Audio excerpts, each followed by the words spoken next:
কিষেনজি ভাই যারা জঙ্গলমহলের মাওবাদী আন্দোলনের সঙ্গে যুক্ত হয়েছিলেন, তারা এক্স্যাক্টলি দাবিটা তাদের কী ছিল বুদ্ধদেব ভট্টাচার্য সরকারের থেকে?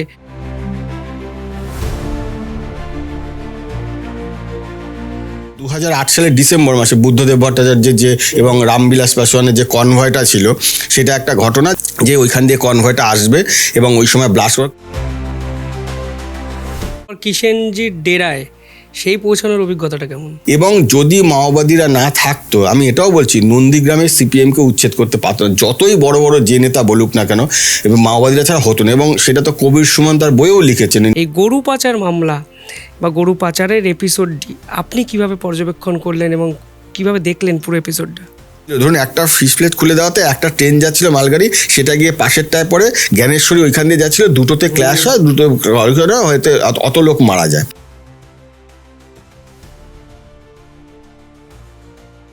পাহাড়ে তো এত আন্দোলন আমরা দেখলাম, গোর্খাল্যান্ড ইস্যুতে বলুন, বিমল গুরুং এপিসোড বলুন, এদের সঙ্গে কি মাওবাদী কানেকশন আপনি খুঁজে পেয়েছিলেন? কখনো হচ্ছে এই আমাদের কলা গাছের যে ভেলা, সেগুলোর সঙ্গে বেঁধে দিয়ে গরুকে ভাসিয়ে দেওয়া হতো গঙ্গাতে।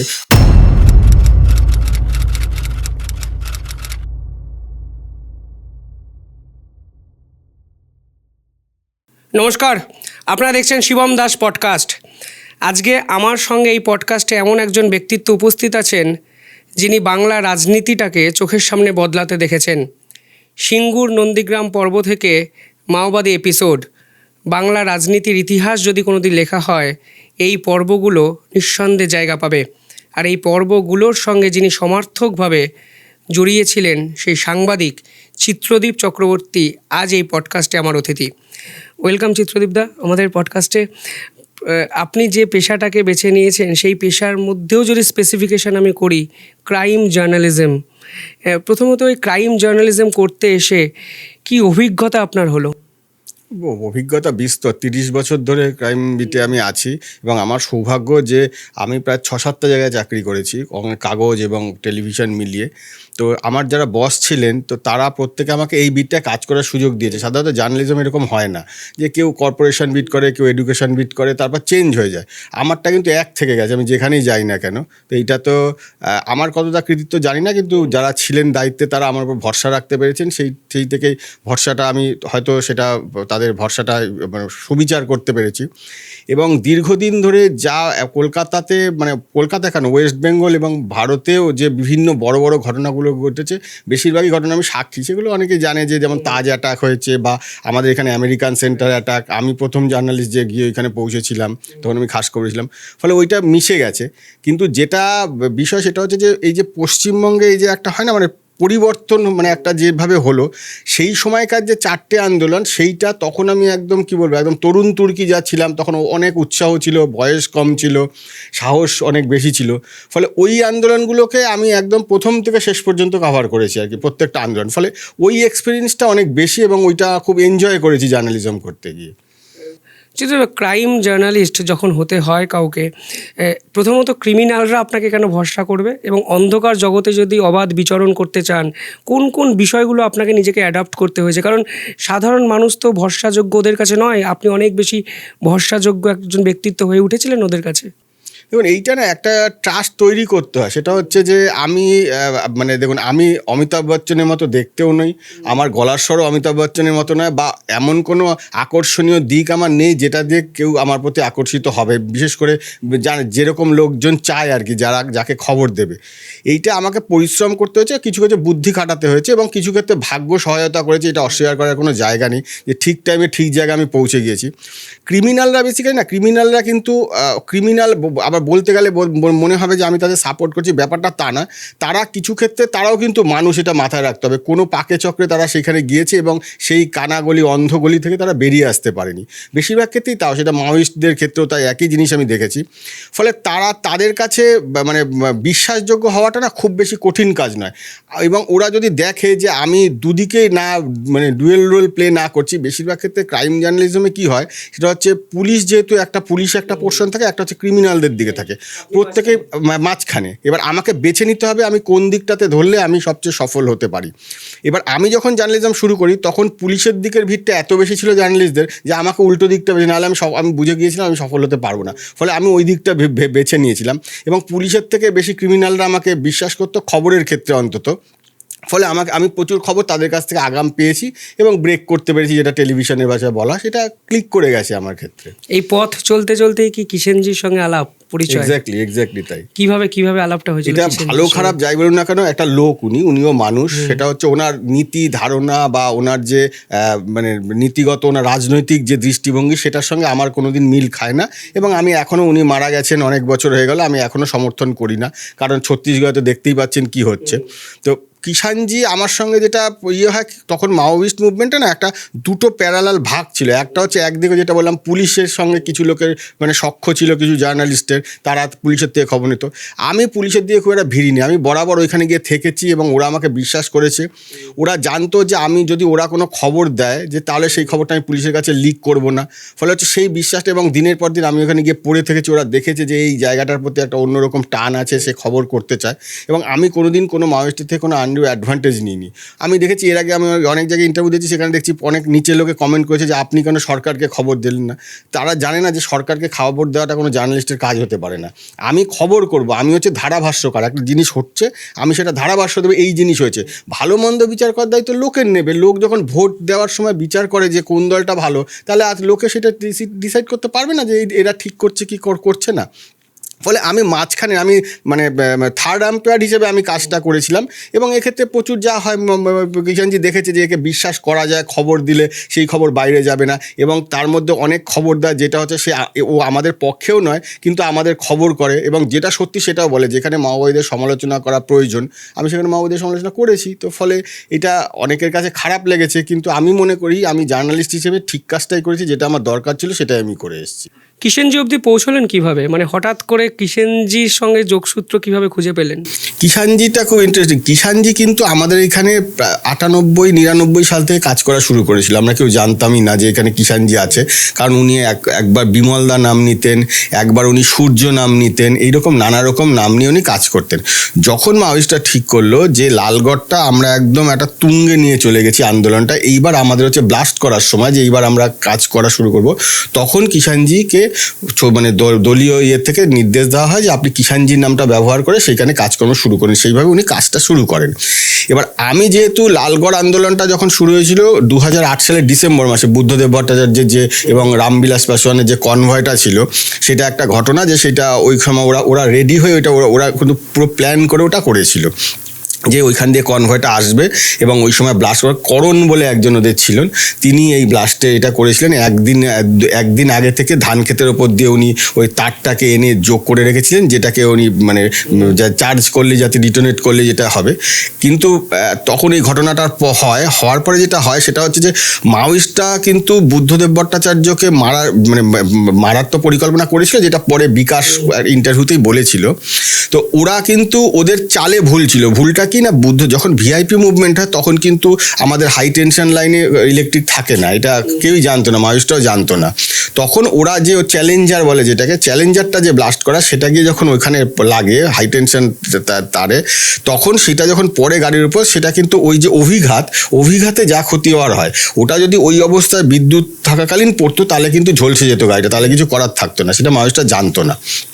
এবার সেটা যখন হয়ে যায়, তখন একটা পাল্টা, যখন পুলিশের লোক, তখন রাজেশ সিং বলে একজন ওখানকার এসপি ছিলেন, এবং তিনি ওখানে যে ফোর্স ছিল, সেন্ট্রাল ফোর্স, তাদের নিয়ে গ্রামে গ্রামে ঢুকে কারা করেছে করণের খোঁজে রীতিমতো পুলিশ ওখানে তাণ্ডব চালায়। তখন মানে একজনকে খোঁজার নাম করে করেছিল। তো করার পরে যেটা হলো, এটা উল্টো রিপারকেশন হয়ে গেল। তার কারণ ততদিনে মাওয়িস্টরা ওইখানে কিন্তু একটা বড় সড়ো সংগঠন গড়ে তুলেছে।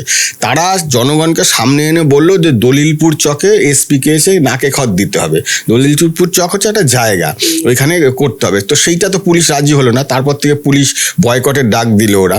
এই যে আন্দোলন, তখনও কিষাণজি কিন্তু এতটা সামনে আসেননি। কিষাণজি আড়ালে থেকে করছিলেন, স্ট্র্যাটেজি তৈরি করে দিচ্ছিলেন কীভাবে কী করতে হবে, কোনটা কে কোথায় কী করবে, কোন কোন জেলাতে কী করতে হবে। কিষাণজি পিকচারের কখন মানে সবচেয়ে বেশি, তার আগে কিষাণজি টুকটাক ইন্টারভিউ দিতেন, 2-1জন ইন্টারভিউ নিয়েছিলেন তার। তো আমার যেটা, আমাকেও উনি একটা স্কোপ দিয়েছিলেন ইন্টারভিউ নেওয়া, এবং সেটা আমি নিজের বোকামির জন্য নিতে পারিনি, কারণ আমি যেহেতু বললাম যে ওনার নাম যে কমরেড সূর্য আছে, আমি যেটা জানতাম না, আমি ওটা অ্যাভয়েড করেছি না, কমরেড সূর্য নেবো না, ফলে আমি ওনার প্রথম ইন্টারভিউ কিন্তু আমি পাইনি। তারপরে উনি দেখলেন যেদিন 18ই জুন যখন অভিযান শুরু হলো, তার আগে তিনি আমাকে ফোন করলেন রাত্রিবেলা এবং দীর্ঘ ইন্টারভিউ দিলেন, এবং সেই কথা অনুযায়ী তার সঙ্গে আমার কথা কাটাকাটি অনেকটা হয়েছিল যে আপনার সঙ্গে আমার মিলছে না, যে স্ট্র্যাটেজি আপনারা নিচ্ছেন এইভাবে।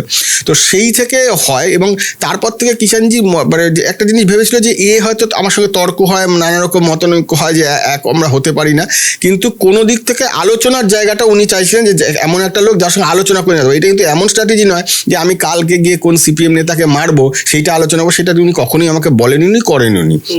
আমি বরাবরই আপত্তি জানিয়েছি যে আপনাদের লোকমারা রাজনীতিকে আমি সমর্থন করি না, এবং এমনকি সেটা আমার ওয়াইফও, উনি যখন রাতে ফোন করতেন একবার বলে দিয়েছিলেন যে আপনারা শুধু শুধু লোককে মারেন কেন এরকম। তো সেইটা যাই হোক, সেটা তো অন্য প্রশ্ন, সেটা উনি একটা রাজনীতিবিদ, উনি যেভাবে স্ট্র্যাটেজি ঠিক করবেন। তারপরে আমার ধারণা, যেহেতু উনি দেখলেন যে এর ওপর ভরসা করা যায় এবং খবর দেওয়া শুরু করেন, এবং আমার একটাই নীতি ছিল, আমি ওনাকে বলেছিলাম যে আমি কোনোদিন আপনাদের কোনো অ্যাডভান্টেজ নেব না, শুধু খবর হলে পরে খবরটা কিন্তু প্রথম আমাকে দিতে হবে, এইটা কাউকে দেওয়া চলবে না। সেই ভরসা থেকে উনি যখন প্রথম যে কোনো খবর হতেন, উনি কিন্তু প্রথম ফোনটা আমাকে করতেন। এবং একটা জিনিস হচ্ছে, তিনি যে সরাসরি ধরুন এইটা হয়েছে আমরা করেছি এরকম বলতেন না, উনি ঘুরিয়ে পেঁচিয়ে এমনভাবে বলতেন যাতে এটা রিপোর্টারি কৌশল ব্যবহার করে, বুদ্ধি প্রয়োগ করে ধরে নিতে হতো যে এই খবরটা এইটা হয়েছে, ওইভাবে করতে হতো। যেমন ওসি অপহরণ থেকে শুরু করে প্রত্যেকটা ক্ষেত্রেই তাই হয়েছে। তারপর কিষাণজির ডেরায় সেই পৌঁছানোর অভিজ্ঞতাটা কেমন? সেটা হচ্ছে, কিষাণজি আমাকে একদিন বললেন দেখা করবেন, তো কিষাণজি দেখা করবেন, আমরা তখন ইয়েতে গেলাম, ফোন করেছিলেন, অন্য একজনকে দিয়ে ফোন করিয়েছিলেন যে দেখা করতে চান। তো আমি ঠিক আছে আমি যাব ঠিক করলাম, গেলাম ওখানে। যাওয়ার পরে এবার ওদের ওখানে কী হয়, তখন মাওয়িস্ট একটা মুভমেন্ট যখন শুরু হয় না, তখন দেখবেন একটা কিষাণজি তখন একটা নেতা, এবং ওনার যে খানিকটা মতিভ্রম হয়ে গেছিলো সেটাও ব্যাপার, উনি না নিজেকে তখন একটা জঙ্গলমহলের মুখ্যমন্ত্রী, নিজেকে অনেকটা এরকম টাইপের ভাবা শুরু করেছিলেন। তার কারণ কিছু মাওয়িস্টরা, আমি একটা জিনিস বলে রাখি, মাওয়িস্টরা যদি তখন তৃণমূল হেল্প না নিত মাওয়িস্টদের, বা উল্টো দিকে বলতে গেলে মাওয়িস্টরা তৃণমূলের হেল্প না নিত, দুপক্ষ যদি এক জায়গা থেকে না করতো, জঙ্গলমহল থেকে সিপিএমকে সরানো যেত না। সেটা সিপিএমের অত্যাচার বলতে পারেন, সেটা সিপিএমের সংগঠন বলতে পারেন, যে ভাষাতেই বলা হোক না, পলিটিক্যাল একটা গেম হয়ে গেছিল, পুরোটা পলিটিক্যাল গেম হয়ে গেছিল। এবং আমি তো নিজে চোখে দেখতে পেতাম কোন নেতা কার সঙ্গে গিয়ে দেখা করছে।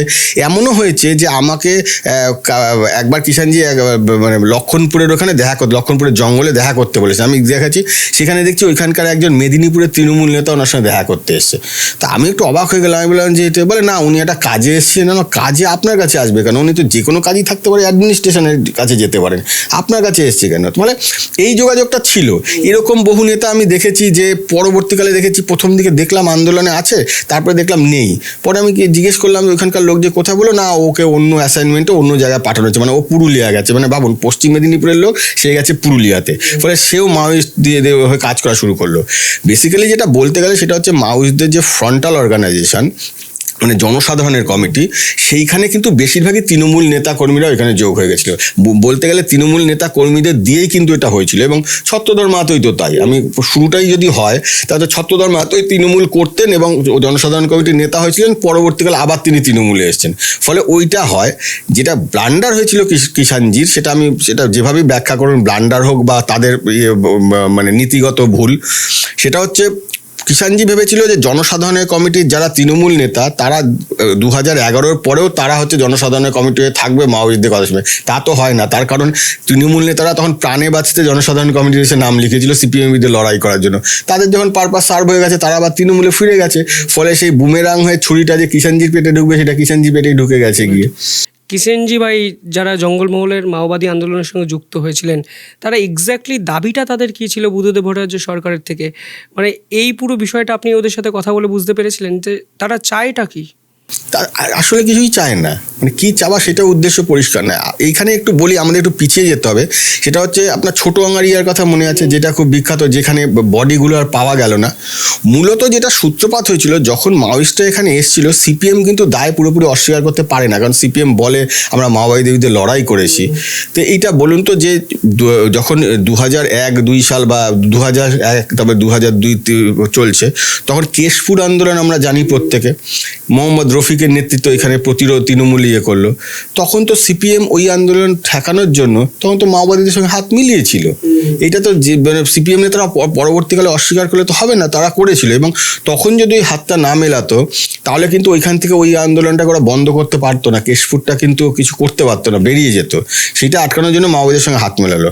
এইবার যেটা হলো, কিছুদিন পর মাওবাদীরা তাদের যে সংগঠন যখন বিস্তার শুরু করতে লাগলো, একটা কমিউনিস্ট পার্টি, সেটা যে ফর্ম বা শেপেই হোক না কেন, আর একটা কমিউনিস্ট পার্টি যারা শাসনে আছে, তাদের মধ্যে একটা কনফ্লিক্ট হলো। সেই কনফ্লিক্টের ফলে মাওবাদীরা দেখলো যে আমাদের কাছে এখন সবচেয়ে বেশি দরকার হচ্ছে এমন একটা দল, যেই দলটাকে বেস করে আমি এখানে সংগঠনটা তৈরি করতে পারবো সিপিএমের বিরুদ্ধে লড়াই করার জন্য। তখন সিপিএমের সঙ্গে ওদের একটু গন্ডগোল শুরু হয়ে গেছে। এই হচ্ছে গন্ডগোল শুরু হলো, এবং এই গন্ডগোলটার প্রেক্ষিতেই কিন্তু আমাদের সেই বক্তার মণ্ডলের বাড়িতে ছোট আঙ্গারিয়ার ঘটনাটা হয়েছিল, সেটাও আমি কভার করেছিলাম। সেখানে যেটা জানা যায় যে 13 জন এখানে মিটিং করছিল, সেখান থেকে এমনভাবে তাদের লাশ গায়েব করে দেওয়া, খুঁজে পাওয়া যায়নি। মিটিং হচ্ছিল এবং এখানে লোক মারা গেছিল, এইটাও কনফার্ম। 13 জন না 130 জন সেটা বলা সম্ভব না, তার কারণ সেটা বক্তার মণ্ডলের কথা তো অসঙ্গতি আছে। কিন্তু সেইখানে হচ্ছে মাওয়িস্টদের একটা অংশ নিয়ে তারা এখানে মিটিং করছে। কারণ মাথায় রাখবেন, তখন কিন্তু মাওবাদী দলটা তৈরি হয়নি, তখন কিন্তু পিডাব্লিউজি এবং এমসিসি ছিল। পিডাব্লিউজিটা কিন্তু মূলত ওয়েস্ট বেঙ্গলে কাজ করতো, স্ট্রং ছিল, এবং তারা ওইখানে মিটিং করছিল। সেই সময় সিপিএমের বাহিনী গিয়ে, যে মানে যেটাকে আমরা কোট আনকোট এখন হারমাত বাহিনী বলা হয়, তারাই মূলত এটা করেছিল। এই হারমাত বাহিনী তৈরির পেছনে মজার বিষয় হলো আবার, যে হারমাত বাহিনী সিপিএমকে তৈরি করতে হয়েছিল কেশপুরের ঘটনা থেকে শিক্ষা নিয়ে। তার কারণ সিপিএম দেখলো যেভাবে মাওয়িস্ট এবং তৃণমূলে একটা প্যারালাল ফোর্স তৈরি হয়ে গেছে, আমরা পুলিশকে দিয়ে পুরোটা দমন করতে পারবো না, আমাদেরও একটা পাল্টা এমন ফোর্স তৈরি করতে হবে যারা এদের সঙ্গে আনঅফিসিয়াল লড়াইটা করতে পারে। সেই ক্ষেত্রেই কিন্তু হারমাত বাহিনী কনসেপ্টটা আসে এবং সেক্ষেত্রে তৈরি করা হয়। হারমাত বাহিনী যে ছিল না এটা সিপিএম তো অস্বীকার করার জায়গা নেই। জঙ্গলমহলে তো আমি নিজে হারমাত বাহিনী ক্যাম্পেও গিয়েছি দেখতে যে কী আছে। তো ফলে সেইটা সেখান থেকে মানে কনসেপ্টটা তৈরি হয়। এবার তার ফলে কি হয়, মাওয়িস্টরা পরবর্তীকালে যখন দেখলো যে আমার তৃণমূলকে আমি কাছে টানলে আমার পক্ষে সুবিধাজনক হবে এবং আমি একটা শাসন ক্ষমতা থাকা ফোর্সের বিরুদ্ধে লড়াই করতে পারবো এবং রসদ পুরোপুরি আমাকে তৃণমূল দেবে, তখন মাওয়িস্টরা এখানে প্রভাব বিস্তার করলো। ধরা যাক নন্দীগ্রামের ঘটনা। নন্দীগ্রাম প্রথম আন্দোলনটা কিন্তু শুরু করেছিল সিদ্দিকুল্লারা, ওরা ওইখানে করে। মানে আপনি যদি নন্দীগ্রামে গিয়ে থাকেন, দেখবেন নন্দীগ্রাম বিডিও অফিস দিয়ে, যেটা আপনি নন্দীগ্রামের ভেতরে ঢুকছেন, তার ডান হাতে দেখবেন একটা মসজিদ আছে। ওইখানে কিন্তু এসইউসিও খুব স্ট্রং ছিল। এসইউসি এবং ওই সিদ্দিকুল্লার এরা কিন্তু তৈরি করেছিল। তারপর সেখানে তৃণমূল ঢোকে ওইখানে একটা ভূমি উচ্ছেদ প্রতিরোধ কমিটি একটা সার্বিকভাবে তৈরি করা হয়। সেটাও মাওবাদীদের কিছু কিছু জায়গা তাদের কিন্তু কনসেপ্ট ছিল, কারণ মাওবাদীরা তখন তো স্বাভাবিকভাবে সামনে এসে বলতো না, তারা বিভিন্ন সংগঠন ফর্ম করেছিল, ফ্রন্টাল অর্গানাইজেশন। একটার অন্যতম ফ্রন্টাল অর্গানাইজেশনের নাম ছিল হচ্ছে গণপ্রতিরোধ মঞ্চ। সেই গণপ্রতিরোধ মঞ্চের বেশ কিছু নেতা পরবর্তীকালে গ্রেপ্তার হন, অনেকদিন জেলেও ছিলেন। তারা ওইখানে একটা আন্দোলনের রূপরেখা তৈরি করেন। সেখানে মাতঙ্গিনী মহিলা সমিতি বলে একটা তৈরি করা হয়, যেটাতে আপনি জানেন যে জয়িতা, দেবলীনা এরা ছিল সব, তারা গিয়ে করে। এইভাবে আন্দোলনটা ওখানে দানা বাঁধে। এবং যদি মাওবাদীরা না থাকতো, আমি এটাও বলছি, নন্দীগ্রামের সিপিএমকে উচ্ছেদ করতে পারত না, যতই বড় বড় যে নেতা বলুক না কেন, এবং মাওবাদীরা ছাড়া হতো না। এবং সেটা তো কবির সুমন তার বইয়েও লিখেছেন, নিশানের নাম তাপসী মালিক, সেটা তো উনি লিখেছেন যে উনি কী করে দেখেছেন মাওবাদীদের ওইখানে। এটা তো ঘটনা, মাওবাদীরা ওখানে ছিল। এবং রঞ্জিত পালের নেতৃত্বে এখানে একটা বড় ফোর্স কাজ করেছে, তারা ট্রেনিং দিত, রাত্রেবেলা ট্রেনিং হয়েছে, দিনের বেলা ট্রেনিং হয়েছে। আমাকে দিনের বেলা ট্রেনিংয়ে নিয়ে যাওয়া হয়েছিল, আমি দেখেছি কীভাবে এখানে ট্রেনিং হতো। ট্রেনিং মানে একদম আর্মি ট্রেনিংয়ের মতো আর কি, মানে একদম গ্রামের ছেলেদের কিছু ডেকে এনে কীভাবে আরাম দিত। আমি যেহেতু ছত্তিশগড়ে ওদের ঘাঁটিতে কাটিয়ে এসেছি, ফলে আমি দেখতাম ওরা না, যেহেতু গুলি ওদের কাছে খুব দুর্মূল্য, যেহেতু খুব দামি জিনিস, ওরা গুলি নষ্ট করবে না। মানে আমি প্রশিক্ষণের জন্য অত গুলি নষ্ট করবো তেমন না। আপনাকে ধরুন ওরা 80% ট্রেন করে দেবে, তারপর আপনার হাতে দেবে যে এইবার আপনি গুলি চালিয়ে এইবার করুন। মানে আপনি জুনিয়র আপনার হাতে দিয়ে দিলে এইরকম দেবে না, অত গুলি ওদের কাছে ছিল না। ওই প্রাথমিক যে ট্রেনিংটা, সেটা বিভিন্ন মাঠে ঘাটে মানে শারীরিক শিক্ষার নাম করে ওই ট্রেনিংটা দিত। কারণ ওই ট্রেনিংয়ের সঙ্গে আমি অভ্যস্ত ছিলাম এই কারণে, কারণ আমি সেম জিনিস ছত্তিশগড়ে দেখে এসেছি। ফলে আমার কাছে খুব কম কমন ছিল, যেটা মাওয়িস্টদেরই এরা চালাচ্ছে। তারপরে ওরা চ্যালেঞ্জার তৈরি করা, চ্যালেঞ্জার কি, যেটা ওই ছত্তিশগড়ে ওইটাকে বলা হয় সুরখা, এইখানে বলা হতো এটা চ্যালেঞ্জার। সেটা কি, আপনার লোহার রডের মতো, তার মধ্যে আপনার বিভিন্ন মশলা মজুত করে তারপরে সেটা মানে পেছন থেকে এমনভাবে ব্লাস্ট করানো হতো যেটা সামনে দিয়ে অনেকটা রকেট লঞ্চার যেরকম, সেরকম অনেকটা দূরের জিনিস গিয়ে ওইখানে টার্গেটে ওরা ইয়ে করতো। সেই জিনিস তৈরি করা ওখানে শেখানো হয়েছিল। এটা তো হয়েছে দিনের পর দিন ওখানে। মুখ্যমন্ত্রী কিছুদিন আগেই বলেছেন, আপনি আরও ভালো জানবেন, যে নন্দীগ্রামে গুলি চালিয়েছে বাপ ব্যাটার নেতৃত্বে কোনো বাহিনী। আপনার এই কথার সঙ্গে আজকে বাপ ব্যাটার বাহিনীর কি কোনো লিঙ্ক আপ আছে আজকের দিনে দাঁড়িয়ে আপনার মনে হয়? দেখুন, ওইখানে তথাকথিত মানে তৎকালীন প্রভাবশালী কিছু নেতা ছিলেন ওইখানে, আন্দোলন যারা পরিচালনা করছিলেন তাদের সঙ্গে যে মানে তারা চালিয়েছিল কিনা আমি জানি না, তাদের সঙ্গে যারা ওইখানকার আন্দোলন করছিল তাদের সঙ্গে বেশ ভালো যোগাযোগ ছিল। একটা আমি আপনাকে উদাহরণ দিচ্ছি, সেটা হচ্ছে মধুসূদন মণ্ডল নামে ওইখানে একজন ছিলেন মাওয়িস্ট নেতা, আপনি শুনবেন নাম, যেটা তিনি পরে ধরাও পড়েছিলেন। ওনার যে স্টেটমেন্টটা মানে কনফিডেন্সিয়াল স্টেটমেন্ট, সেইখানে কিন্তু তৎকালীন প্রভাবশালী, আমি তৎকালীন বলছি, এক তৃণমূল নেতার নাম বলা হয়েছিল যিনি সমস্ত জিনিসপত্র রসদ ওনাকে দিতেন। মুশকিল হচ্ছে ওই কনফিডেন্সিয়াল রিপোর্টটা আমার কাছে আছে, ওই কনফিডেন্সিয়াল রিপোর্টটা সরকারের কাছে নেই, এটা তো এমন না, মানে তৎকালীন সরকারের কাছে ছিল তো এমন না, কিন্তু তার বিরুদ্ধে কোনো ব্যবস্থা নেওয়া কিন্তু হয়নি। এটা আপনি দুদিকে ব্যাখ্যা করতে পারেন। একটা হচ্ছে যেটা আমরা তথাকথিত সেটিং তত্ত্ব বলি, সেরকম কিছু ছিল কিনা আমি জানি না, এক। দু নম্বর হচ্ছে যদি তাই হয়ে থাকে তাহলে বলতে হবে বুদ্ধবাবু অত্যন্ত প্রশাসক হিসেবে যে ব্যর্থ ছিলেন, সেটা কিন্তু আর একটা প্রমাণ। যে আমি ওই জিনিস পেয়ে আমি কেন ওই আন্দোলনটাকে ওইভাবে নেতাকেই করবো না। ওই নেতা কিভাবে ওইখানে পরিচালনা করতেন আমি বলছি। আমি ওখানে তখন আমি একটা চ্যানেলের হয়ে ওখানে যেতাম, হঠাৎ করে তার একদিন মনে হলো যে আমি সিপিএমের লোক। তো আমাকে একটা ঘরে, উনি যেই ঘরে বসতেন সেই ঘরে সবার সামনে উনি চেঁচিয়ে আমাকে সিপিএমের দালাল সহ নানা রকম বললেন যে আপনাকে এখানে কাজ করতে দেওয়া হবে না, দেখি আপনি কি করে কাজ করেন। তো সেইখানে আমার সঙ্গে তখন বর্তমানের সাংবাদিক ছিলেন রানা দাস, রানার সঙ্গে ছিল আমার। তো তখন রানাকেও উল্টো থেতকা শুরু, রানা তুমি কি করে একজন সিপিএমের দালালের সঙ্গে এজেন্টের সঙ্গে ঘুরে বেড়াচ্ছ, এটা বলতো না। রানা তখন প্রতিবাদ করে বলেছিল যে চিত্রদীপদা আমার বাবার সঙ্গে কাজ করেছে, চিত্রদীপ বাড়ি নর্থ বেঙ্গল, আমিও নর্থ বেঙ্গলে ছিলে, ওইভাবে কথা বলবেন না আপনি, আমি বর্তমান ঠিক আছে কিন্তু সবাইকে এখানে কাজ করতে দেওয়া উচিত। যাই হোক, আমাকে কিছু বলা হলো না। আমি সেদিন তেখালি ব্রিজের ওখানে গেলাম। বিশ্বাস করবেন না, আমি গিয়ে যখন গাড়ি থেকে নামতে যাব, আমার গাড়ি অন্তত 150 লোক ঘিরে ফেলেছে এবং আমাকে কাচের মধ্যে টোকা দিচ্ছে একজন। আমি কাচটা নামালাম, বললো আপনি গাড়ি থেকে নামবেন না, কারণ দাদার বারণ আছে। আমার ড্রাইভার ততক্ষণে কাঁপতে শুরু করে দিয়েছে, তাদের হাতে আর্মস সবই আছে। তো আমি বললাম দাদাটাকে, বলে কোন দাদা, আপনি বুঝে গেছেন, আপনি নামতে পারবেন না। তো আমি তখন বললাম যে তাই, ঠিক আছে আমি তাহলে বসে থাকবো এখানে, বসতে তো আপত্তি নেই। বলে শুধু রানা নামতে পারবে, আপনি নামতে পারবেন না। রানা বললো না আমি নামবো না। তাহলে বসে থাকলাম। থাকার পরে আধ ঘন্টা পরে আমি বললাম যখন নামতে পারবো না থেকে কী হবে, আমরা বেরিয়ে চলো আমরা তমলুকের দিকে যাই। ঘটনাচক্রে ওই নেতা কিন্তু 2009 সালে ওই নেতাকে মাওবাদীদের হাতে মানে গুলি খেতে হয়েছিল। সেই নেতার নাম হচ্ছে নিশিকান্ত মণ্ডল। তিনি আমাকে সেদিন রাখতেন। কি জানা গেল যে তেলেগু দ্বীপকের একটা AK-47 ছিল, যেটা মাওবাদীরা অভিযোগ করে যে তাকে রাখতে দেওয়া হয়েছিল, তিনি ওটা ফেরত দিতে চাইছিলেন না।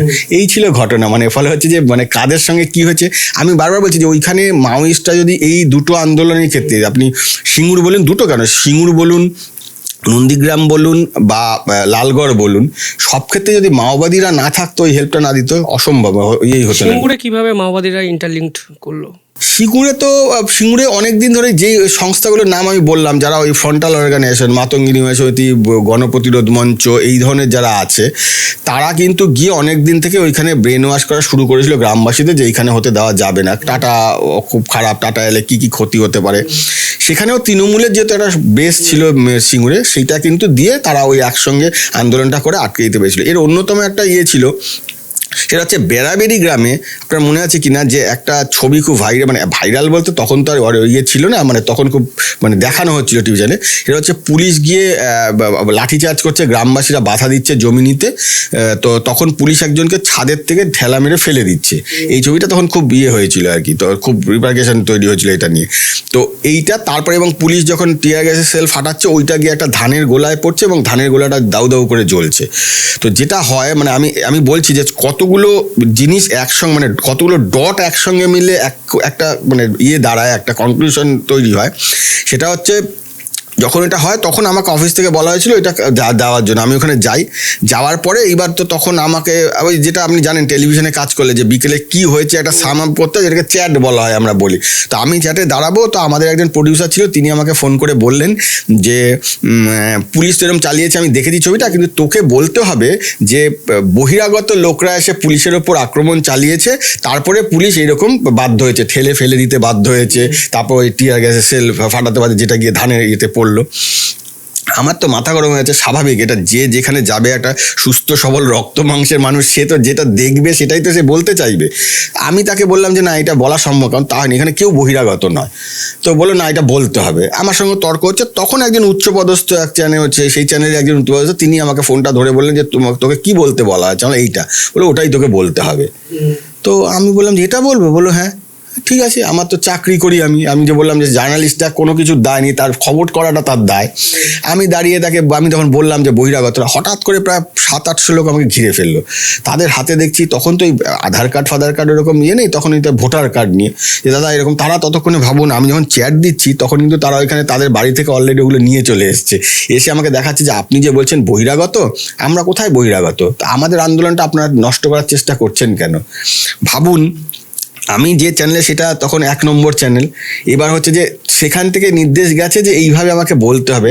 তার মানে হচ্ছে শুধুমাত্র মাওয়িস্ট বলে নয়, সমস্ত শক্তি কিন্তু একত্রিত হয়েছিল তখন ওইটার বিরুদ্ধে। মানে পরে যারা বলে, আমার কাছে ব্যাপারটা খুব হাসি লাগে। মানে মানে মানে আমি মিডিয়ার প্রতিনিধি, মানে দেখুন ভালোর দায়িত্ব যদি আমি নিতে পারি, আমি মিডিয়া মানে একটা বিরাট সাহসিকতার জায়গা, বিরাট আমরা বিপ্লবী বিরাট করি, এই দায়গুলো তো আমাদের মধ্যে বর্তমানে। আমার আবার প্রশ্ন উঠতে পারে যে আমি কেন তখন সাধু পুরুষ হয়েছিলাম, কারণ আমি তো চাকরি করি। আপনার কি মনে হয় আজকের দিনে দাঁড়িয়ে যে মিডিয়া সরকার বিরোধী একটা অবস্থান নিয়েছিল ওই সিঙ্গুর নন্দীগ্রাম পর্বে, কঠোর মানে যে এই অবস্থা সরকার পতনটা অনেক বেশি অ্যাগ্রেসিভলি হয়েছে? এক্স্যাক্টলি বলছি তো, 100% ইয়েলো জার্নালিজম হয়েছে। আমি একটা উদাহরণ দিচ্ছি, সেটা হচ্ছে বুদ্ধদেব, হিমাংশু দাসের নাম আপনি শুনেছেন, খেজুরির নেতা।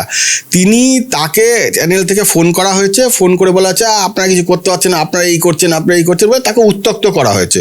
এবং তখন তো ল্যান্ডলাইন ফোন, তখন মোবাইল তখন ছিল, মানে ল্যান্ডলাইনটা তখনও অনেক চলে আর কি।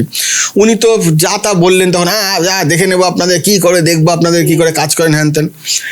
সেই রেকর্ডটুকু এনে সেইটুকু চালানো হয়েছিল যে হিমাংশু দাস এইভাবে মিডিয়াকে থ্রেট করছে। আপনি ভাবুন তো, যেই লোকটা খেজুরিতে থাকতে পারে না, যাকে ওইখান থেকে উচ্ছেদ হয়ে গেছে, সেই লোকটা একটা মিডিয়াকে থ্রেট করার মতো জায়গায় আছে যে আপনারা খেজুরিতে ঢুকলে আমি দেখে নেব, এটা কোন সম্ভব?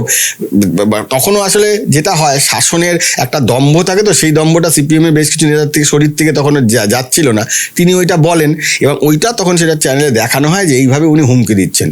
মুশকিল হলো ওই খবরটা দেখানোর আধ ঘন্টা পরে রাইটার্স বিল্ডিংয়ে বুদ্ধ ভট্টাচার্য বললেন, যে যারা জানিয়েছিলেন তাদের, যে আমি পুলিশকে বলে দিয়েছি হিমাংশুর বিরুদ্ধে ব্যবস্থা নিতে, তার কারণ হিমাংশু কেন এরকম থ্রেট করলো মিডিয়াকে। উনি জানেনই না যে আসল ঘটনা কি হয়েছিল। দ্বিতীয় একটা ঘটনার কথা বলি, আপনার মনে থাকবে যে 14ই মার্চের পরে প্রসাদ রঞ্জন রায়, যিনি হোম সেক্রেটারি ছিলেন, তিনি রাইটার্সে বললেন যে খেজুরির দিক থেকে গুলি চলেছিল। সেদিন আমি ওখানে উপস্থিত ছিলাম। যিনি প্রশ্ন করেন তার নাম ছিল হচ্ছে প্রবীর ভট্টাচার্য, দাঁড়িয়ে ছিল, মারা গেছেন উনি বেশ কয়েক বছর আগে, উনি আকাশবাণীতে ছিলেন। তো আমরা দুজনই তখন ছিলাম। হঠাৎ করে হোম সেক্রেটারি উনি তখন মাঝে মাঝে নিজের ঘর থেকে বেরিয়ে উনি বুদ্ধবাবুর ঘরে ঢুকতেন। তো আমরা তখন তার পেছন গেছি, ক্যামেরা নিয়ে মুখেই হয়েছে। তখন প্রবীর জিজ্ঞেস করে যে স্যার এরকম যে গুলি চলেছে, উল্টো দিক থেকেও কি গুলি চলেছে? উনি বলেন হ্যাঁ, খেজুরির দিক থেকেও তো গুলি চলেছে। ওই যে একটা লাইন, সেইটা একটা লাইন থেকে প্রমাণ করার চেষ্টা হয়েছিল যে খেজুরির দিক থেকেই গুলি চলেছে, এই যে গুলি এবং তাতে যে লোক মারা গেছে, বাদ বাকি আর কোনো অংশে মারা যায়নি। এরকম টুকরো জিনিস তুলে নিয়ে তো হয়েছে, মানে 100% ইয়েলো জার্নালিজম হয়েছে। মানে এটা কি অস্বীকার করার জায়গা নেই তো কোনো, কারণ আমি নিজে চোখে দেখেছি অনেক। আমরা আজও বিভিন্ন ক্ষেত্রে শুনি যে বুদ্ধদেব ভট্টাচার্য গুলি চালানোর নির্দেশ দিয়েছিলেন নন্দীগ্রামে। আপনি পুরো ঘটনার সাক্ষী, আজকের দিনে দাঁড়িয়ে এই স্টেটমেন্টটার সত্যতা কতটা? আমি এটা বিশ্বাস করি না যে উনি গুলি চালাতে বলেছেন। উনি বলেছেন যে কোনোভাবেও এটা করতে হবে। এবার ব্যাখ্যা হতেই পারে, মানে আমি যেটা শুনেছি, মানে এমন তো না যে আমি ওই ঘরে ছিলাম, আমি পরবর্তীকালে শুনেছি যে উনি খুব মুষড়ে পড়েছিলেন গুলি চালানোর বিষয়টা নিয়ে, এবং উনি বলেছিলেন যে কোনোভাবে হোক আপনারা জায়গাটা পরিস্থিতি স্বাভাবিক করে আনুন। একটা জিনিস বলুন তো আপনি, খুব সাধারণ, মানে আমি এখানে সিপিএম এর হয়ে বলতে আসিনি, আমি তৃণমূলের হয়ে বলতে আসিনি, আমি বিজেপির হয়ে বলতে আসিনি। তার কারণ আমার কাছে কাছে খুব স্পষ্ট কথা, আমি জার্নালিজম করতে গিয়ে কোনো দলের কাছ থেকে 5 পয়সা সুবিধা নিইনি, আমি নেবও না। এটা আমার একদম অন প্রিন্সিপাল। আমি যা করি আমার নিজের ইয়েতে করি। সেটা হচ্ছে যে যখন উনি বলছেন, মানে যখন উনি ওটা বুদ্ধদেব ভট্টাচার্য বিধানসভায় দাঁড়িয়ে বলছেন যে না ওইখানে জমি আন্দোলনটা ওইখানে হবে না, ওইখানে আমরা করবো না, ওটা আমাদের ভুল, ওইখানকার লোকজন যখন চাইছে না আমরা করবো না, আমি বলেছি ওই নোটিশটাকে উইথড্র করে নিতে, তারপরে কেন এখানে আন্দোলন চলবে? তাই না? একটা মুখ্যমন্ত্রী বিধানসভায় দাঁড়িয়ে বলার পরে আর কি বলার থাকতে পারে, যে বিধানসভাতে আর বড় কিছু তো হয় না। এবং সেটা তো তখন বাইরে এসছে না বিবৃতিটা, উনি বারবার বিভিন্ন জায়গায় গিয়ে বলেছেন যে মানে কেন হয়েছিল। মাথায় রাখতে হবে ওনারও কিন্তু প্রশাসনিক ব্যর্থতা এখানে ছিল। উনি কেন 14ই মার্চ অব্দি অপেক্ষা করতে গেলেন? তার আগে কেন উনি ওটাকে স্বাভাবিক করতে পারলেন না? নন্দীগ্রাম যেখানে পুরোটাকে বিচ্ছিন্ন করে দেওয়া হয়েছিল, কার্যত পুলিশ কর্মী মারা গিয়েছিলেন, ব্যর্থতা ওনারও। সেই ব্যর্থতার পেছনে আবার কারা আছে? সেটা হচ্ছে এক শ্রেণীর পুলিশ অফিসার। এক শ্রেণীর পুলিশ অফিসার, তারা দিনের পর দিন প্রচুর অসংখ্য মিথ্যা তথ্য, ভুল তথ্য মিসগাইড করে ওনাকে কিন্তু করেছে। প্রত্যেকটা আন্দোলনের ক্ষেত্রে তাই হয়েছে। এটা বুদ্ধবাবুর তাহলে ভুল ছিল পুলিশ অফিসারদের ভরসা করা কিছু। এক্স্যাক্টলি তাই। কারণ হচ্ছে বুদ্ধবাবু অনেক ক্ষেত্রে, আমি এরকম আপনাকে 2-3টে উদাহরণ দিতে পারি। একটা উদাহরণ হচ্ছে যখন ধরমপুরে মাওবাদীরা দখল করছে সিপিএম এর পার্টি অফিস, ওই অনুজ পান্ডের বাড়ি যেদিন ভাঙা হলো, ওদিন তো আমি উপস্থিত। তার 3 দিন আগে থেকে আমি ঝাড়গ্রামে গিয়েছিলাম, আর ওখানে ছিলাম। পুরো এপিসোডটা আমি জানি যে লড়াই হচ্ছে ওখানে। এবং ইনফ্যাক্ট এখনো আমার সঙ্গে, আমি এখনো বছরে অন্তত 2 বার করে যাই ওই সব জায়গায়, ওখানকার লোকের সঙ্গে আমার এত ঘনিষ্ঠতা হয়ে গেছে। আমি খবর পাচ্ছি যে ধরমপুরে লড়াই হচ্ছে, সিপিএম পেছু ওটা শুরু করে দিয়েছে। কারণ সিপিএম এর পার্টি অফিসে যে আর্মস ছিল সেগুলো এতটাই পুরোনো দিনের যে ওগুলোতে জং ধরে গিয়ে ওগুলো খুব একটা বেশি কাজ করছিল না। ওরা বাইরে থেকে লোক এনেছিল, ঝাড়খণ্ড ফারখণ্ড বা বাইরে থেকে, তারা কিছু করতে পারেনি। যখন দেখলো যে ধর্মপুর একদম হাত থেকে বেরিয়ে যাচ্ছে, তখন দীপক সরকার, তৎকালীন যিনি জেলা সম্পাদক ছিলেন, প্রভাবশালী, তিনি কিন্তু বুদ্ধবাবুকে বলেছিলেন যে এইখানে পুলিশ পাঠিয়ে বা আমাদের আরও লোক পাঠিয়ে আমরা কিন্তু এইখানে এটা করে দিতে হবে, মানে সাফা করে দিতে হবে, না হলে মাওয়েসটা কিন্তু করে দিতে হবে। বুদ্ধবাবু সেটা কিন্তু শোনেননি কথা। বুদ্ধবাবুকে তো মানে আমি বলবো না যে এর ফলে এটা প্রমাণ হয় যে বুদ্ধবাবুর সঙ্গে মাওবাদীদের সেটিং ছিল, এটা কখনো বিশ্বাসযোগ্য নয়, এটা অত্যন্ত হাস্যকর। কিন্তু বুদ্ধবাবু কিন্তু যথাযথ যে পদক্ষেপ নেওয়ার কথা ছিল করেনি। উনি পার্টি কর্মীদের থেকেও বেশি ভরসা রাখছিলেন অফিসারদের ওপরে। এবং এক শ্রেণীর পুলিশ অফিসার, তারা যে মানে তাকে মানে মিসগাইড করতে করতে এমন একটা জায়গায় নিয়ে গেলেন যে কার্যত উনি পরবর্তীকালে কোন ঠাসা হয়ে গেলেন, কিছু করার থাকলো না তার। কিষেনজির মৃত্যু, মানবাধিকার কর্মীরা তার সঙ্গে যোগাযোগ রাখছিলেন, ঠিকভাবে ফিরিয়ে আনার একটা চেষ্টা করছিলেন। সুজাত ভদ্ররাও এই পুরো বিষয়টার সঙ্গে জড়িয়ে পড়েন। হঠাৎ করে আমরা শুনলাম কিষানজি এনকাউন্টারে মারা যান। আপনার কাছে বিষয়টা কতটা শকিং এবং কি হয়েছিল পুরো বিষয়টি আজ অনুধাবন করতে পারেন? দেখুন, কিষানজি ভেবেছিলেন, যেটা আগে বললাম, কিষানজি ভেবেছিল তৃণমূল আর সিপিএম বোধহয় এক নয় তো, দুটো পার্টি। সেটা হচ্ছে কিষানজি দেখেছিলেন যে তখন তৃণমূল আমাকে এত সাহায্য করেছে আন্দোলনে, ক্ষমতায় আসার পরেও আমি সেম জিনিস পাবো, সেটা তো কোনোদিন হতে পারে না। সেটা ফলে যারা জনসাধারণ কমিটির নেতা ছিলেন তারা প্রত্যেকে আবার পুরনো দলে ফিরে গেলেন। ফলে তারা চাইলেন না যে জনসাধারণ কমিটিটা টিকুক, ফলে সেটা টিকবে না। ফলে তাদের তৃণমূল প্রথম অ্যাসাইনমেন্টটাই দিল যে তোমাদের ওই কাজটা করতে হবে, সেটা হচ্ছে কিষানজিকে এখানে আর কিছু করতে দেওয়া যাবে না, যে তাহলে আমাদের প্রবলেম হয়ে যাবে। এবং কিষানজি যেটা ব্লান্ডার করেছিলেন সেটা হচ্ছে নভেম্বর মাসে মৃত্যুর বোধহয়, নিহত হওয়ার বোধহয় 2 সপ্তাহ না 3 সপ্তাহ আগে ওইখানে 2জন তৃণমূল নেতাকে ওরা খুন করেছিল বেলপাহাড়ি। সেই সময় সিএম ছিলেন, সিকিম সফরে গিয়েছিলেন, ওই সফরটাতে আমিও ছিলাম। তো তখন আমি ততদিন একটা অন্য চ্যানেলে চলে গেছি, তো সেইখানে ছিলাম। তো ওইখানে জানার পর উনি রিয়াক্ট করেন যে এইটাকে ওদের ফল পেতে হবে, যে এতে তখনই তিনি অল আউট যাওয়ার নির্দেশ দেন। এবং এই যে শান্তি আলোচনাটা কিন্তু কিষানজি, এটা মানে প্রথম দিকে কিষানজি ভেবেছিলেন যে সত্যি সরকার বোধহয় এটাকে খুব পজিটিভ ইয়েতে নিয়ে যাচ্ছে। কোনো সরকার বলুন না, কোনো একটা বিদ্রোহী নেতা যাকে বোঝাই যাচ্ছে সে সবসময় বিদ্রোহ করবে, সে সিপিএমকে ওইভাবে করেছে, কোন দল বিশ্বাস করে তাকে রাখবে? সেই দল তো রাখবে না। তৃণমূলের সেম জিনিস করেছে। যেটা হয়েছে সেটা হচ্ছে যে কিষানজি প্রথম কথায় বিশ্বাসটা ভুল ছিল, 1। 2 নম্বর হচ্ছে শান্তি আলোচনার নামে কিষানজি কোথায় কোথায় যায়, কার সঙ্গে মেশে, কার ওপর বেশি ভরসা করে, এইটাও কিন্তু কায়দা করে জেনে নেওয়া হয়েছিল। এবং পরবর্তীকালে যখন মাওয়িস্টরা বুঝতে পারলো যে আমাদের এইভাবে আমাদের ইউজ করা হচ্ছে বা আসলে আমাদের কোনো লাভ হচ্ছে না, শান্তি আলোচনাটা মানে হচ্ছে আমাদের ভেতরে সব খবর জেনে নেওয়ার চেষ্টা, তখন কিন্তু তারা সেখান থেকে সরে আসে। এই খবরটা যে মাওবাদীরা শান্তি আলোচনা ভঙ্গ করে দিচ্ছে এ রাজ্যে, সেই খবরটা প্রথম ব্রেক করা ছিল আমি প্রথম ব্রেক করি।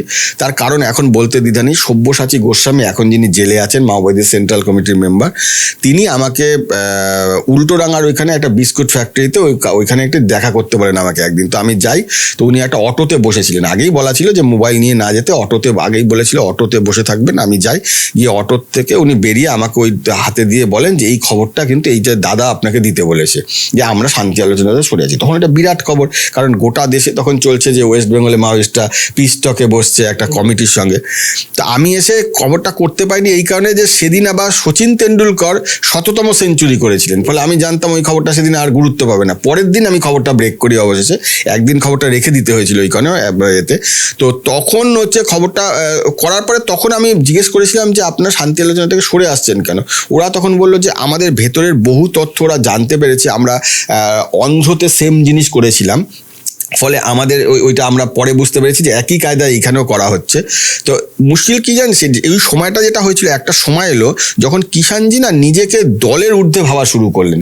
এবং আমি জানি যে ছত্তিশগড়ের যে ওদের যে অন্যান্য পলিট ব্যুরো মেম্বাররা বা সেন্ট্রাল কমিটি ওদের যে আছে, তাদের কথা উনি শুনছিলেন না। তারা কিন্তু অনেকদিন ধরে বলেছিলেন মিডিয়ার সঙ্গে যোগাযোগটা বন্ধ করতে, 1 নম্বর। 2 নম্বর হচ্ছে তৃণমূল যখন ক্ষমতায় চলে এসছে তখন তৃণমূলের সঙ্গে শুরুতে প্রথম থেকে ওই আক্রমণাত্মক ভূমিকা না নিতে, একটু গুটিয়ে তারপরে কিছু মাস যাওয়ার পরে করতেন। কিষাণজি ভাবলেন যে, যেটা বললাম ঘুরে ফিরে একটা কথাতে আসছি যে দুটো দল তো এক নয়। কিষাণজি প্রথম থেকে একটা অ্যাটাকিং মোডে চলে গেছে যে তৃণমূলকেও আমরা যারা করবে মেরে দেবো, ওই নাহলে আমাদের বেসটা নষ্ট হয়ে যাবে। ওটা করতে গিয়ে বিপদ উনি তৈরি করলেন। এবং আমি বলছি যে দুজন যখন ওনাকে তোলা হয়, প্রথমে তো ওনার যারা সিকিউরিটি ছিল তাদের সবাইকে তুলে নেওয়া হয়েছিল, তা ওনাকে যখন এবং তাদের মাধ্যমে ওনার কাছে পৌঁছে ওনাকে তোলা হয়েছিল। তার আগে কিষাণজি রাঁচিতে হাসপাতালে ভর্তি ছিলেন এবং তখন সুচিত্রা মাহাতোর সঙ্গে, যেহেতু সুচিত্রা মাহাতো এখানে ছিলেন, সুচিত্রা মাহাতোর কাছে পুরো টাকাটা রাখা থাকতো। এবং পরে শোনা যায় যে সুচিত্রা মাহাতোর যে টাকাটা, সেইটা দিয়ে আমাদের কলেজ স্ট্রিটের বই পাড়াতেও বিশাল ওই টাকাটা খাটানো হয়েছিল আর কি। তো সেইটা ওনাকে যখন ট্যাপ করা হয়, করে যেহেতু তখন একটা সুচিত্রা ওই মাওবাদীদের ঘেরাটোপ, যেহেতু শশধর বাবা মাহাতো ওনার হাজব্যান্ড মারা গিয়েছিলেন, সেখান থেকে বেরোতে চাইছিলেন। উনি তখন প্রেম হয় প্রবীর ঘরায়ের সঙ্গে, তিনিও ঘটনাচক্রের তৃণমূল নেতা এবং উনিও জনসাধারণ কমিটিতেই ছিলেন। তার সঙ্গে প্রেম হয়, সেই ডিলটা করিয়ে দেওয়ার পরে তখন ঠিক হয় যে কিষাণজিকে এরা করবে। কিষাণজিকে তারপর তুলে নেওয়া হয়, ওই একটা মাঠে খেলা হচ্ছিল, সেই খেলা ওইখান থেকে তুলে নেওয়া হয়, ধাওয়া করে তুলে নিয়ে তারপর তাকে যে অনেক কিছু জানার চেষ্টা করে মাওবাদী, উনি যথারীতি বলেননি। তারপরে যেটা জানা যায় যে ওনার উপর টর্চার করা হয়েছিল, বেশ টর্চার করে তারপরে ওই অংশটাতে গ্যাপ আছে, কারণ ওই অংশটাতে সীমাবদ্ধ 2-1 ব্যাপারটা জানেন, খুবই সিক্রেট রাখা হয়েছিল। মাথায় রাখবেন, যখন কিষাণজি ধরা পড়ে তখন কিন্তু মুখ্যমন্ত্রী দিদি এরা কিন্তু সব দিল্লিতে গিয়েছিল এবং চিদম্বরমের সঙ্গে মিটিং হয়েছিল। তারপরেই জানা যায় যে কিষাণজি মারা গেছে নাকি ওই জায়গায়। যেটা প্রশ্ন ওঠে এই কারণে যে যেই বুড়িশোরের যেই জায়গাটায় কিষাণজি বলা হচ্ছে যে উনি ওখানে ছিলেন, ওখানে কিষাণজি তো থাকার কথা না। উনি অত ক্লোজ ইয়েতে প্রক্সিমিটিতে তো থাকেন না যেখানে হয়েছিল, যেখানে রাস্তা থেকে দেখা যায় উনি তো সেখানে থাকবেন না। ওইখানে ঘটনাচক্রে বলা হয়েছে করা। আমার নিজের ঘটনাস্থলে গিয়ে এবং কথা বলে মনে হয়েছে যে পুলিশ যেটা বলছে তার মধ্যে 90% জল আছে, 10% ঠিক। কিন্তু সেইটা যে বললাম যে ওই যে মাঝখানে যে গ্যাপটা, সেই গ্যাপটা আজও পাইনি। পুলিশ একরকম ব্যাখ্যা দেয় পড়ে আছে, সেই ব্যাখ্যার সঙ্গে আমি একমত। আমার সাথে তুলে নিয়েই করেছে, এটা নিয়ে কোনো দ্বিমত, তুলে নিয়ে এনকাউন্টার করা, যেটা আমার ব্যক্তিগত, মানে আমি কিন্তু কোনো, আমার কাছে কোনো, আপনি যদি বলেন যে প্রমাণ কি আছে, কোনো যে প্রমাণ নেই, তখন স্বাভাবিক ওটাতে কোনো প্রমাণ থাকবে না। কিন্তু আমি ওই যে বললাম ডটসগুলো মেলাতে গিয়ে দেখেছি যে ব্যাপারটা এইরকম হওয়ার সম্ভাবনা সবচেয়ে বেশি। কিষাণজি তাহলে কি শান্তিরক্ষা কমিটিকে ভরসা বা বিশ্বাস করা ভুল হয়েছিল? ভুল হয়েছিল তো, সেটা যে বলেছিল যে এটা দিয়েছিলেন উনি বিবৃতিটা, সেখানে বলেছিলেন যে একদম নাম দিয়ে যে এদের করা হয়েছিল, এদের জন্য হয়েছিল। এবং যখন আমি খবরটা ব্রেক করি তখন ওই যারা কমিটিতে ছিলেন তাদের মধ্যে দেবাশিস দা তো মারাই গেছেন, দেবাশিস ভট্টাচার্য, তারপরে সুজাত দা ছিলেন। আমি সুজাত দাকে আমাদের ফোনেও করা হয়েছিল যে আপনাদের উদ্দেশ্যে এটা বলেছেন কিষাণজি যে আপনারা এটা মানে আপনারা বিট্রে করেছেন। সেগুলো আমি ওনাকে জিজ্ঞেস করেছি, উনি ওনার মতো করে ব্যাখ্যা দিয়েছেন যে না, আমরা একটা পজিটিভ চেষ্টা করেছিলাম, যদি উনি না মানেন। কিন্তু ওইটার ভূমিকা ছিল কিন্তু এই গোটা এপিসোডটাতে, মানে এটা উড়িয়ে দেওয়া যায় না পুরোপুরি। আজও জ্ঞানেশ্বরী কাণ্ড নিয়ে আলোচনা হয়। মাওবাদী এপিসোডে জ্ঞানেশ্বরী কাণ্ড সমর্থক হয়ে সারা জীবন হয়তো বাংলার ইতিহাসে থেকে যাবে। জ্ঞানেশ্বরী পর্বটা আপনি কিভাবে ব্যাখ্যা করেন? আজকের দিনে দাঁড়িয়ে? জ্ঞানেশ্বরীতে আমি বলছি, জ্ঞানেশ্বরীতে সরাসরি মাওবাদীদের এরকম কিন্তু ছিল না, মানে কিষাণজির নির্দেশে করা হয়েছে। বরঞ্চ আমি বলবো শিলদা ক্যাম্পটা কিষাণজির নির্দেশে করা হয়ে থাকতে পারে, কিষাণজি প্ল্যানটা করেছিলেন। জ্ঞানেশ্বরীটা একটা মানে অদ্ভুত একটা মানে কি বলবো বাচালপনা আমরা বলি না, বাচালপনার ফল হয়েছিল এইটা, ওই জনসাধারণের কমিটি। আমি বললাম মাওবাদীদের, যেটা আমাকে কিষাণজি একাধিকবার ইন্টারভিউতে বলেছিলেন যে আমাদের দুটো বড় ভুল হচ্ছে। একটা হচ্ছে সিধু কানু গণমিলিশিয়া, যেটা সেইটা এখানে তৈরি করা। সিধু কানু গণমিলিশিয়া মানে হচ্ছে আমি লোকাল ছেলেদের আর্মসের ট্রেনিং দেবো, দিয়ে তাদের হাতে আর্মস তুলে দেবো। ফলে কি হয়, সবাই ব্যক্তিগত খার মিটিয়েছে ওইখানে। বহু সিপিএম নেতা মারা গেছে যারা সত্যি ধরুন দুর্নীতিগ্রস্ত নন, তাদেরকে মেরে দেওয়া হয়েছে। ধরুন আপনার রাগ আছে, আপনি গিয়ে মেরে দিয়ে ওইখানে লাল কালিতে লিখে দিয়েছেন শ্রেণী শত্রু বা ইয়ে করেছে, এটা হয়েছে, মাওবাদীর নামে চালিয়ে দিয়েছে। এইটা কিষাণজি স্বীকার করেছিলেন যে আমাদের ব্লান্ডার হচ্ছে ওটা এক। 2 নম্বর হচ্ছে তাড়াহুড়ো করে জনসাধারণের কমিটিটা তৈরি করা, ওইভাবে আমাদের করা উচিত হয়নি। করে ওইভাবে যে আমরা সামনে এসে আমরাই পরিচালনা করছি, এটার সঙ্গে উনি একমত ছিলেন। উনি চেয়েছিলেন একটু টাইম নিয়ে ব্যাপারটা করতে। এইবার যেটা হয় সেটা হচ্ছে এই যে জনসাধারণের কমিটি বা এই যে এগুলোর যে মানে মাইনাস পয়েন্ট মানে নেগেটিভ দিকগুলো, সেগুলো পুরো আন্দোলনটার উপর প্রভাব ফেলে। তার অন্যতম কারণ ছিল হচ্ছে, তার অন্যতম হচ্ছে মানে উদাহরণ হচ্ছে জ্ঞানেশ্বরী ঘটনা। জ্ঞানেশ্বরীতে যেটা হয় সেটা হচ্ছে মূল অ্যাকিউজ ছিল বাপি মাহাতো, এটা নিয়ে কোনো সন্দেহ নেই। বাপি মাহাতো যেটা করেছিল, ঝাড়গ্রামে ওখানে মানিকপাড়া বলে একটি জায়গাতে, ওইখানে ওরা একটা আন্দোলন করছিল। ওইখানকার কিছু লোককে পুলিশ তুলে নিয়ে গিয়েছিল যে তাদের ছাড়ানোর জন্য, যে তাদের ছেড়ে দিতে হবে, এইভাবে অন্যায়ভাবে আটকে রাখা হয়েছে। তখন না বিভিন্ন পকেটে জনসাধারণের কমিটি এইভাবে আন্দোলন শুরু করেছিল অনেকগুলো ঝাড়গ্রাম বা জঙ্গলমহলে পয়েন্টে। তো সেইখানে ও অনেকদিন ধরে মিডিয়াকে ডাকছিল এটা কাভার করার জন্য, যে আমরা ইয়ে করব। কোনো মিডিয়া যাচ্ছিল না। ওর হঠাৎ মাথায় চাপে যে এমন একটা কিছু করতে হবে যাতে মিডিয়ার অ্যাটেনশনটা পুরো আমাদের দিকে চলে আসে। ও তখন প্ল্যান করে যে আমরা ওই ফিস প্লেট ইয়ে করে দেবো, খুলে দিয়ে ট্রেনটা ডিরেল করব, তাহলে ওই মিডিয়া আসবে ওইটা কাভার করতে, তখন আমরা ওদের ধরে বলবো আমাদেরটাও কাভার করে যাও। ওর এইটা উদ্দেশ্য ছিল। আমি এটা মানে মানে খারাপ বলবো না, ভালো বলবো না, আমি কোনো ইয়েতেই যাচ্ছি না, আমি জাস্ট জার্নালিস্ট হিসেবে ইনফরমেশন দিচ্ছি। ও জানতো না যে অত লোক কিন্তু মারা যাবে। কি হয়, ব্যাপারটা তো তাই হয়েছিল। ধরুন একটা ফিস প্লেট খুলে দেওয়াতে একটা ট্রেন যাচ্ছিল মালগাড়ি, সেটা গিয়ে পাশেরটায় পড়ে, জ্ঞানেশ্বরী ওইখান দিয়ে যাচ্ছিল, দুটোতে ক্ল্যাশ হয়, দুটো হয়তো অত লোক মারা যায়। যখন হয়ে যায় তখন ওইখানে জার্নালিস্টরা গিয়ে কিন্তু যারা ওইখানে তখন আহত ছিল অনেককে নিয়ে যায়, লোকাল জার্নালিস্টরা। তারপরে আমি গিয়ে পৌঁছই, নিয়ে গেল, তারা হাসপাতালে ভর্তি করে। বাপি মাহাতোর ভূমিকা হচ্ছে, বাপি মাহাতোর কাছে একজন ফোন করে এটা যে দাদা এরকম বড় কেস হয়ে গেছে, আমাদের তো এরকম যে করেছি প্রচুর লোক তো মারা গেছে।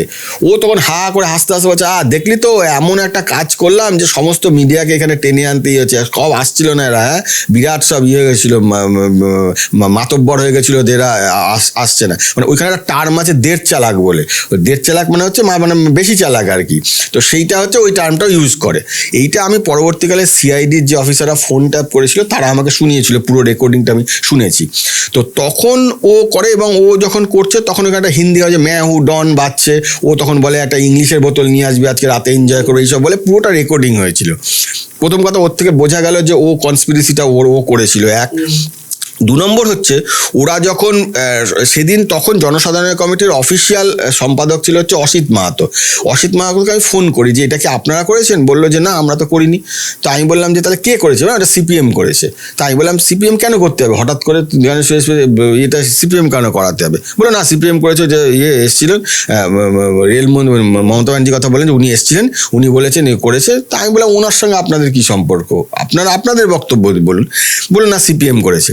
এবার হয়ে গেছে ব্যাপারটা। আমি বললাম তাহলে একটা কাজ করুন না, তখন আমাদের ওই সুমনদের শোটা হচ্ছিল সন্ধ্যাবেলা। আমি বললাম তাহলে ওইখানে আপনি একটা ফোনও দিন, দিয়ে বলুন। বলে ঠিক আছে। ও ফোনও দিয়েছে ওইখানে যে না আমরা করিনি, হয়ে গেল। তারপরেই ওরা আসলে ওই যে বলটা অতি চালাকে গলা দিল। তারপরে ফোনটাই ওবার বাপি মাহাতোকে করেছে, করে বলেছে আরে আমাকে জিতুদা ফোন করতে বলেছিল, আমি তো ওইখানে বললাম, আমি কিন্তু বলে দিয়েছি আমরা এর মধ্যে নেই, তুই কিন্তু আগ বাড়িয়ে কাউকে কিছু বলতে যাস না যে আমরা করেছি, এটা কিন্তু অনেক বড় কেস হয়ে গেছে, কোনো দরকার না, তুই পারলে পালা এখান থেকে, এটা কিন্তু বিরাট বড় কেস হয়ে গেছে। এই যে পুরো রেকর্ডিংটা পুলিশ শোনে, এবার এই যে আমার সঙ্গে অসিতের কথা হয়েছিল, অসিত আবার তারপরে ফোন করে পুরো রেকর্ডিংটা পুলিশ দেয়, এবং পরে এটা সেটা সিবিআইকে দেওয়া হয়েছিল। পরে কিষাণজি জানতে পেরেছে এটা যে এরকম একটা ঘটনা হয়ে গেছে। এবার দেখুন, একটা করে গেছে, এখন তো ও অস্বীকার করার জায়গা কোথায় যে এটা করেছে। ও তখন কি করে, স্ট্র্যাটেজি নেয় যে এটা সিপিএমের ঘাড়ে চাপাতে হবে করে ও একটা হঠাৎ করে বিবৃতি দিয়ে বসে যে আমরা একটা কমিটি তৈরি করছি এটা তদন্ত করার জন্য, আমরা তদন্ত করে দেখবো যে কারা করেছে। করে 7-8 দিন পরে একটা তদন্ত একটা রিপোর্টও আসে, আমাকেও পৌঁছে দিয়ে গেছিলো। সেই রিপোর্টে বলা হয় যে সুশান্ত ঘোষের নেতৃত্বে এটা করা হয়েছে। ওর থেকে হাস্যকর কিছু, সুশান্ত ঘোষ থাকে পশ্চিম মেদিনীপুরের শালবনী চন্দ্রকোনার দিকে, তিনি কেন এসে যাবেন ঝাড়গ্রামে মানিকপাড়াতে ওইরকম একটা ওই জায়গায় ঘটনা ঘটাতে? তো ওরা একটা দায় সারা গোছের করেছিল, কিন্তু এটা পুরোপুরি ওরা নিজেদের সিদ্ধান্ত করছে, এইটা কিষাণজি কোনো ভূমিকা ছিল না।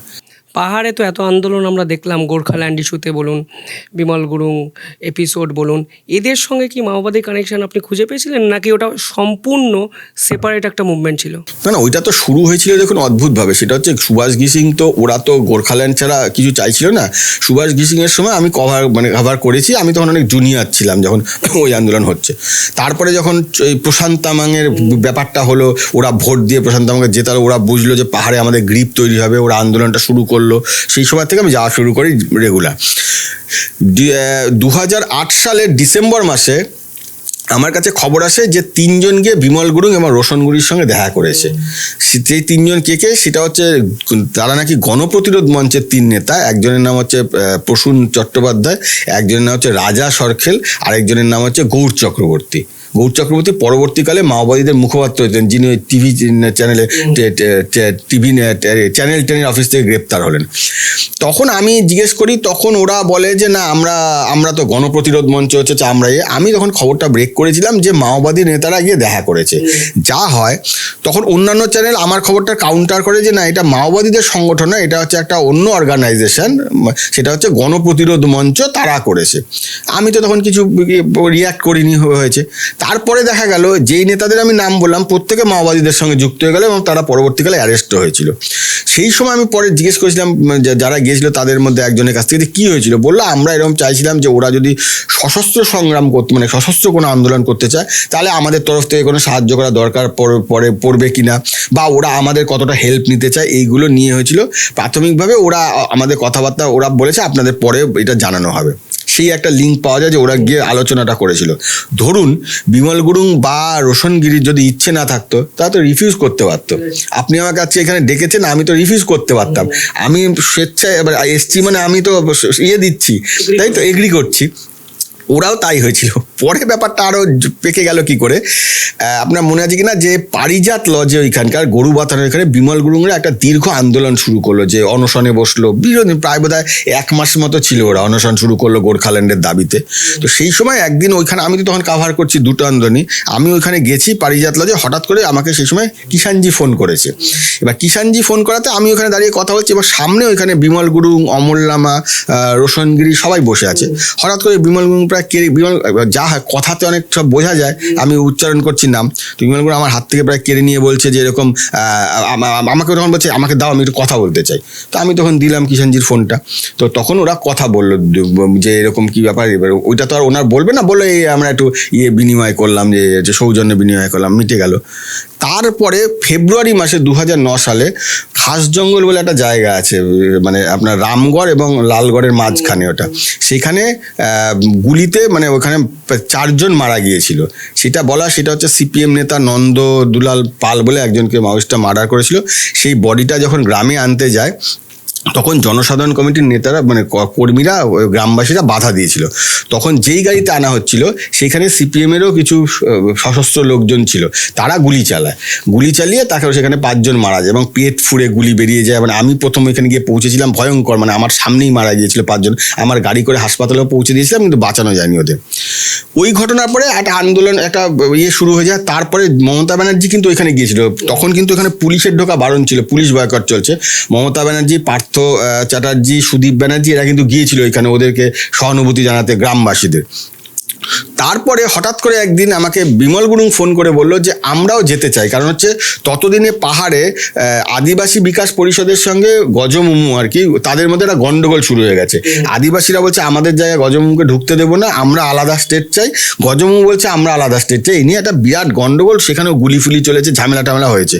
তখন ওরা বললো যেহেতু ওইখানে আদিবাসী মারা গেছে, বিমল গুরুংরা দেখলো এর থেকে আদিবাসী মন জয় করার ভালো রাস্তা নেই, ওরা বললো আমরা গিয়ে দেখা করবো বলে ওরা আবার এসে এইখানে ছত্রধর মাহাতোর সাথে সবাইকে নিয়ে ওইখানে দেখা করলো, মিটিং করলো এইখানে লালগড়ের মাঠে। সেই সূত্রে দীর্ঘদিন ওদের মধ্যে যোগাযোগটা ছিল এই হতে। ফলে এইটা একদম উড়িয়ে দেওয়া যায় না যে বিমল গুরুংদের সঙ্গে মাওয়িদের যোগাযোগ ছিল, এটা না, এটা আমি নিজেই প্রমাণ, মানে আমি নিজেই দেখেছি এবং আমার ফোন থেকেই তো বললাম কথা হয়েছে কিষাণজির সঙ্গে বিমল গুরুংয়ের। তো ফলে সেগুলো তো হয়েছে, মানে পরবর্তীকালে দেখুন টাকা পয়সা বা আর্মস ওইসব কিছু হয়েছে কিনা সেটা আমি বলতে পারবো না, যোগাযোগটা প্রবলভাবে ছিল ওদের মধ্যে। দাদা, ইতিহাসের এই ক্রাইমগুলো যখন আলোচনা করি, বর্তমানটাকে অগ্রাহ্য করা যায় না। আমি এই এপিসোডটা শেষ করব বর্তমান সময় সব থেকে চর্চিত একটি পাচার মামলা থেকে, গরু পাচার মামলা। জানি রাজ্য রাজনীতি উত্তাল, সিবিআই, ইডি অনেক কিছু হয়েছে। এই গরু পাচার মামলা বা গরু পাচারের এপিসোডটি আপনি কিভাবে পর্যবেক্ষণ করলেন এবং কিভাবে দেখলেন পুরো এপিসোডটা?